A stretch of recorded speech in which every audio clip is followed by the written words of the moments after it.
Right then, in the pits, they're gearing up for round 3 of the Annihilator. Panic Attack was having a few problems earlier. Julia, how are they doing now? They've got Derek, the technical supervisor, chatting. You giving them good advice, Derek? Well, I don't think it's good advice, but we were so severely damaged, I don't think we're going to go back in again. Kim, that doesn't sound positive, does it?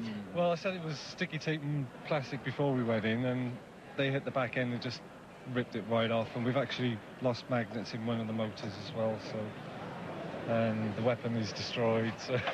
Oh, it's been a great sport. Nuts to go into Annihilator in the first place, but well done. Thanks very much. Cheers, Derek. Back to you. Unbelievable. Panic Attack is out of the competition. And Disco Inferno and Spirit of Nightmare have got to be relieved about that. And obviously, with just 2 of them left, that means we're straight into the biggie, the Annihilator Final.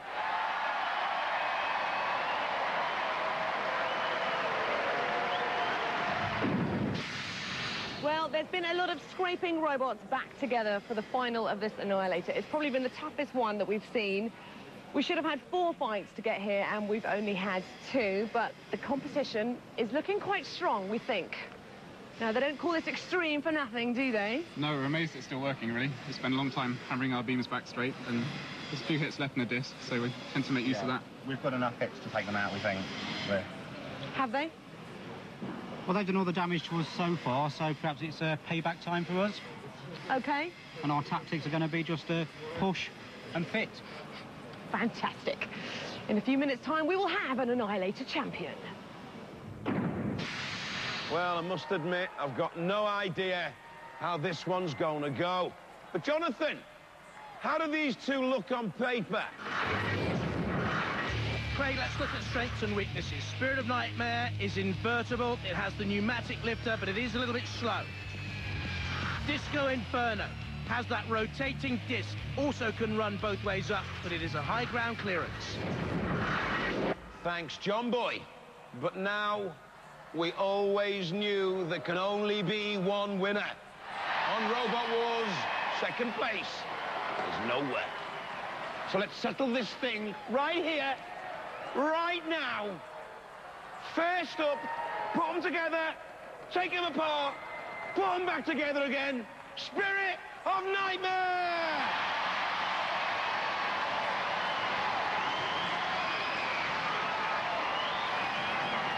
And fire up some frenzy for Disco Inferno!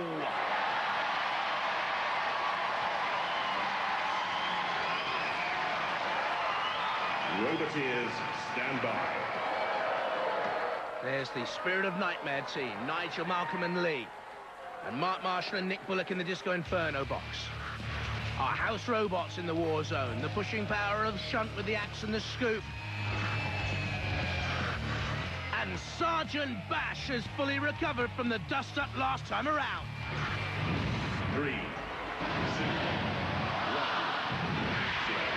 Disco Inferno on the left has the more potent weaponry with the spinning disc, that's for sure, but if Spirit of Nightmare can get a broadside attack on, it can get in underneath that high ground clearance, and indeed does so. There's the lifting wedge at the front, 70 centimetres wide. There's the spinning disc of Disco Inferno. They dodge each other. Oh, we've got to dodge that disc, whatever you do. Again, they're in underneath. There's the little flipper, and something's come off the side of Spirit of Nightmare's flipper. And it's bent and buckled, and I wonder if that will now be able to work properly. Look at that! Almost ripped off the pneumatic lifter, crashing against the ref bot. Disco Inferno will turn and smash against Spirit of Nightmare again. Spirit of Nightmare trying to get side on to get the cone in underneath. Can't do so, slams against the side. Disco Inferno looks a little bit sluggish, top speed of 10 miles an hour, slightly the quicker of the 2. Slightly the lighter of the 2 as well. Moving again to rip and shred, bend and with effect again. The bit release buttons activated. Disco Inferno is to the side. Look at the damage caused to the front of Spirit of Nightmare. And I don't think that is working properly. The pneumatic lifter. They don't seem to be moving freely, Spirit of Nightmare. I think they've been impressive throughout this Annihilator, but when faced with a 30-kilo, 3,000 RPM spinning flywheel of Mark Marshall and Nick Bullock, well, Nigel Paget, Markham Summers and Young Lee had very little chance of survival, it would seem. Oh, slice and dice type, backing away to come crunching forward on another assault. Look at that! It really is dishevelled and bent and buckled and almost ripped clean off there. On one side, it's actually buckled back onto itself. Described as a refined wedge, Spirit of Nightmare. There is no refinement in Disco Inferno's attacks. And from now on in, Spirit of Nightmare, it's damage limitation for you. And they know it there, don't they?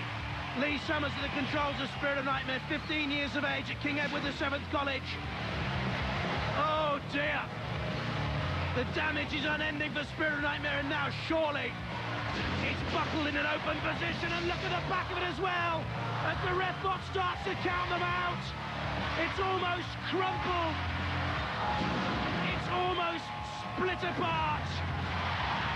And they're out of the competition, Spirit of Nightmare. The Annihilator winner, Disco Inferno. And now the House Robots, Bash and Shunt can come in and finish the Nightmare Boys off. A nod from Lee Summers. Cool in defeat. He knows now the House Robots can drag Spirit of Nightmare off to their lair. Up they go, dropped by Shunt, shoveled onto the floor flipper, and away they go. 100 kilos crashing to the deck. The nightmare flies on and on and on. But the nightmarish result of the Annihilator Final for the Summers boys and Nigel Paget is defeat. And ultimately, the pit of oblivion. Disco Inferno, the last to survive the Annihilator winners.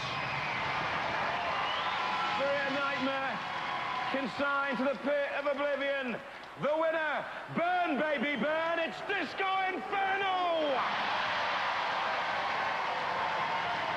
That is one battered robot. Well, yeah, I think so, yeah. But I think we really suffered in the early rounds. Well, can I just say, I mean, to get this far, robots have been dropping out, they've been pulling out, they've been too battered. It shows the durability of your robot, it shows its tenacity. Yeah. But you couldn't just quite get past the final hurdle there, which was Disco Inferno. No. They're very good. Very good. Too much damage in previous rounds. Well, that's the thing about the Annihilator. You've got to keep going and going and going. There's 6 robots, and it comes down to one. But as I say, it shows how durable you've been. Yeah, we knew what we were in for, and we were quite prepared for it.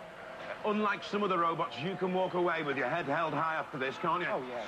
Well done. Let's hear it. Spirit of Nightmare! Come on! You won the Annihilator! We did, yes. It's quite a surprise, isn't it? As I was saying to them, it just shows how durable your robot is, because... Well, we... It's nice and malleable, and we can bang it back into shape. I think that's what it shows.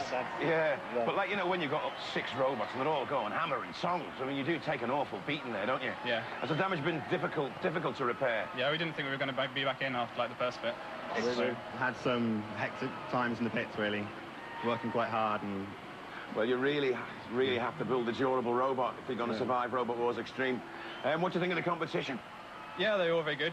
Nice not to have any too hard bits to break our blades off again. But, yeah, that's good. And you enjoyed it? Yeah, Did you think you were going to win? No, not at all. Not at all. All I can say to you is, you're tonight's Annihilator champions. Let's hear it for Disco Inferno! Well, Spirit of Nightmare just had an awful dream. It dreamt it just been battered on Robot Wars Extreme. Bye-bye.